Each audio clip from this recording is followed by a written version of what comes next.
مروان کون تھا؟ مروان حضرت عثمان غنی رضی اللہ تعالیٰ عنہ کے چچا حکم کا بیٹا تھا، سگا چچا زاد تھا، اور نبی کریم علیہ السلام نے اس کے باپ کو شہر بدر کیا تھا طائف میں، اور بعد میں حکم دیا تھا کہ جو میرے بعد ہوں گے میرے خلفاء وہ اس کو اور زیادہ دور کریں گے۔ پہلے دونوں خلفاء نے نبی پاک علیہ السلام کی ہدایت کے مطابق اس کو اور دور کیا تھا، اور حضرت عثمان غنی رضی اللہ تعالیٰ عنہ اس کو واپس لے آئے تھے۔ علامہ بدر الدین عینی آپ کی کتاب عمدۃ القاری شرح بخاری، اس کے اندر جس وقت کے حضرت عبد الرحمن ابن عوف رضی اللہ تعالیٰ عنہ کو ان کی طرف سے کوئی تھریٹ ملا تو جناب سیدہ عائشہ رضی اللہ تعالیٰ عنہ کہنے لگی، آپ کا ارشاد مبارک ہے کہ یہ شجرہ خبیثہ جو قرآن مجید میں آیا ہے نا، یہ مروان اور مروان کا باپ اس سے مراد ہے، یہ خبیث ابن خبیث ابن خبیث۔ انہوں نے فرمایا یہ ملعون بن ملعون بن ملعون ہے۔ صاحب روح المعانی نے بعد ذالک زنیم اس کی تفسیر میں ایک ایسی تفسیر لکھی ہے جو میں اس وقت بیان نہیں کر سکتا، جسے اہل علم حضرات صبح نکال کے دیکھیں۔ حکم کے اندر وہ عیب بتلایا ہے کہ نہ وہ انسانی شرافت میں کسی طرح کھپتا ہے، نہ انسانی معاشرہ اس کی کسی طرح قبول کرتا ہے۔ دنیا کا ذلیل ترین کام ہے جو اس آدمی کے ذمہ ہے۔ جب یہ واپس لے آئے ان کو، اس صحابہ کرام رضوان اللہ تعالی مجمعین نے پوچھا کہ آپ ان کو کیوں واپس لے آئے جب سرکار نے ان کو نکالا بھی تھا اور حق ایک کو حکم دیا تھا اس کو دور کرنا؟ تو انہوں نے جواب میں ارشاد فرمایا حضرت عثمان غنی رضی اللہ تعالیٰ نے کہ سرکار نے مجھ سے وعدہ فرمایا تھا، میں نے درخواست کی تھی، سرکار نے وعدہ فرمایا تھا کہ میں انہیں واپس بلا لوں گا، لیکن اس کے راوی اکیلے حضرت عثمان غنی رضی اللہ تعالیٰ۔ اب خلیفہ رسول ہیں، ان کے بارے میں نہ کوئی کمزور رائے ہم قائم کر سکتے ہیں نہ کوئی بری بات کر سکتے ہیں، لیکن صحابہ کرام نے اس پر بڑا جھگڑا رکھا کہ آپ کو یہ حق نہیں تھا ان کو واپس لاتے؟ اگر سرکار نے وعدہ کیا تھا تو سرکار کی زندگی میں دہراتے، اور اگر نہیں دہرایا تھا تو ان کے وصال کے بعد پھر آپ دو پہلے خلافتیں گزری ہیں ان کے زمانے میں کیوں نہیں دہرایا؟ بہرحال یہ صحابہ کرام اور خلفائے راشدین کی باہمی گفتگو ہے، اس بارے میں ہم حصہ دار نہیں ہیں۔ اس کو بلا کے بھی لائے اور اس کو بیٹی کا رشتہ بھی دیا۔ اس کے بعد علامہ بدر الدین عینی نے اس بات کا ذکر کیا کہ جو باغ فدق نبی کریم علیہ الصلوۃ والسلام کے حوالے سے جناب سیدہ خاتون جنت نے مانگا تھا، مولا مرتضیٰ ان کے ساتھ تھے، ان کو کہا گیا تھا کہ اسلامک لا کی رولنگ یہ ہے۔ اس پر بھی محدثین کو کافی اختلاف ہوا کہ رولنگ کا سب سے بڑا جاننے والا تو حضرت علی مرتضیٰ ہے، قانون وراثت کے تو سارے فیصلے وہ کرتے رہے ہیں، ان کو کیوں پتہ نہیں؟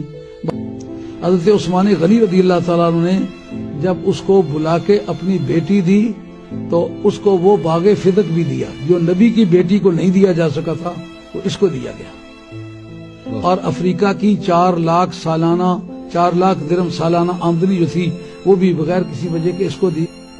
یہ 2 چیزیں اس نے عالم اسلام کی سمگل کی ہیں پہلے، یعنی ایک باغ فدق جو نبی پاک علیہ السلام کی بیٹی کو نہیں دیا گیا، اس کو دیا گیا، وہ اس کے جبر سے لیا گیا، وہ کرنا کوئی ذریعہ نہیں تھا اس کا۔ 4 لاکھ سالانہ درہم کی آمدنی جو ہے افریقہ کی وہ اس کو دی گئی جس کا کوئی جواز نہیں تھا۔ مختصر یہ کہ مروان کے اس ستم ظریفیوں کے نتیجے میں جو مصر تھا وہ تہو بالا ہو رہا تھا۔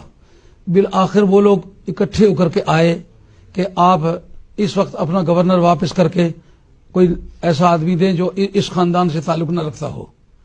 اس موقع پر صحابہ کرام جو مدینہ طیبہ میں تھے، اکابر صحابہ جو سرکار دو عالم علیہ الصلوۃ والسلام کے مجلس شورا کے ممبران رہ چکے تھے اور اس خلافت کے بھی وہ ممبر تھے، اور اس قانون ساز اسمبلی کے اور جو مجلس شورا کے وہ ممبر تھے، سارے اکٹھے ہو کر کے آئے اور کہا کسی اور آدمی کو آپ بھیجیے۔ اس وقت محمد بن ابی بکر کو تیار کر کے بھیجا گیا۔ جس وقت وہ جا رہے تھے ان کے ساتھ ٹیم بھی جا رہی تھی، وہ مصری لوگ بھی آئے ہوئے تھے، تو راستے میں انہوں نے اچانک دیکھا کہ ایک اونٹنی جا رہی ہے، اس پر ایک کالے سے رنگ کا غلام بیٹھا ہوا ہے۔ اونٹنی کو ساتھی پہچان گئے، انہوں نے جا کر گھیر لیا، کہا کون ہو، کہاں سے آئے ہو، کیا قصہ ہے؟ اس کو چاروں ناچار یہ ماننا پڑا کہ یہ اونٹنی حضرت عثمان غنی رضی اللہ عنہ کی ہے، اور میں ان کا نمائندہ ہوں، مصر میں جا رہا ہوں۔ انہوں نے کہا کوئی کتاب، کوئی رکا، کوئی چٹھی؟ انہوں نے کہا کچھ نہیں ہے۔ آخر جب انہوں نے اس کو اتار لیا، اس کے سامان کی تلاشی لی اور اس کے ایک کوزے سے ایک خط نکلا جو چمڑے کا کوزہ تھا۔ جب اس کو پھاڑا، دیکھا بیچ میں لکھا ہوا ہے کہ جو یہ آدمی پہنچتا جائے اس کی گردن اتار دو، اور تا حکم ثانی انتظار کو ہم کیا کرتے ہیں۔ جب انہوں نے یہ دیکھ لیا، ان کا اس بیچارے کو ملازم ہے، کچھ نہیں کہنا چاہیے، واپس چلنا چاہیے۔ جب واپس آئے حضرت عثمان غنی رضی اللہ عنہ کی ذات پاک سے ان کی ملاقات ہوئی تو آپ تو ایک خدا پرست انسان تھے۔ ان کا اونٹنی میری ہے، یہ مور جو لگی ہوئی یہ میری ہے، یہ خط میرا نہیں ہے۔ جب تحقیق کیا تو خط مروان کا نکلا۔ اب وہ کہنے لگے مروان کو ہمارے حوالے کریں، اتنے میں مروان بھاگ گیا۔ اب وہی آدمی آپ کے شہادت کا سبب بنا۔ اس کی تفصیلات کتنی بھی لمبی ہیں، مگر سبب یہ ہوا جس آدمی نے حضرت عثمان غنی رضی اللہ عنہ کا داماد بن کے، چچا زاد بن کر کے آپ کے معاملات میں اتنی خیانت کی ہے، اس کے پیچھے نماز کی کیا بحث ہے؟ مروان وہ پہلا آدمی ہے جو جناب حیدر کرار کو صبح شام تبرہ بھیجا کرتا تھا۔ اب اس کا کیا یہ سمجھوتا ہوگا؟ اور یہ بھی تو ہسٹری ہے جو پیچھے پڑنے کا ثبوت لاتے ہو۔ جھوٹی بوٹی باتیں تم نے اس لیے تلاش کی ہیں تاکہ لوگوں کو ہم پابند کریں کہ امام حسن یا امام حسین جس کی پیچھے نماز پڑھتے رہے، جو علی کو تبرہ بھیجے حسن و حسین اس کے پیچھے نماز پڑھنے والے ہیں۔ شرم کی بات ہے کہ نہیں؟ یہ آدمی جو تھا، یہ آدمی حضرت حیدر کرار کے بارے میں نفرت کا دائی تھا، اور یہ بات جو کہا ہے نا وہ خبیث ابن خبیث ہے، یہ مستدرک کے اندر یہ حدیث موجود ہے جو حضرت سیدہ عائشہ رضی اللہ عنہا کہتی ہیں کہ اس کے بارے میں اس وقت جس وقت یہ یزید کو خلیفہ بنایا جانے لگا تو امیدوار تھے حضرت عبد الرحمن ابن ابی بکر، تو ان کو ان کی یہ پریشانی پیش آئی، آمنے سامنے آئے۔ انہوں نے کہا کہ تم نے یزید کو خلیفہ بنایا، یہ ایسا بدترین آدمی ہے جس کا کوئی زندگی کا ایک کام بچپنے سے لے کر اس وقت تک مسلمان والا نہیں ہے۔ انہوں نے کہا تم نہیں ہو جن کے بارے میں قرآن مجید کی آیت مذمت کے طور پر آئی ہے اف لکما، تو تم اپنے والدین کی نافرمانی کرتے ہو، بے ادبی کرتے ہو۔ ان کا یہ میرے بارے میں نہیں آئی، غلطی پر ہو۔ انہوں نے جناب سیدہ عائشہ رضی اللہ عنہا سے جا کے ذکر کیا تو سیدہ عائشہ جواب میں کہتی ہیں یہ تمہیں کس طرح کہہ سکتا ہے کہ تمہاری مذمت میں یہ آیت آئی ہے؟ یہ تو وہ شخص ہے جس کے باپ کو بھی ملعون کہا گیا ہے، جس کے بیٹے کو بھی ملعون کہا گیا ہے، شجرہ ملعونہ۔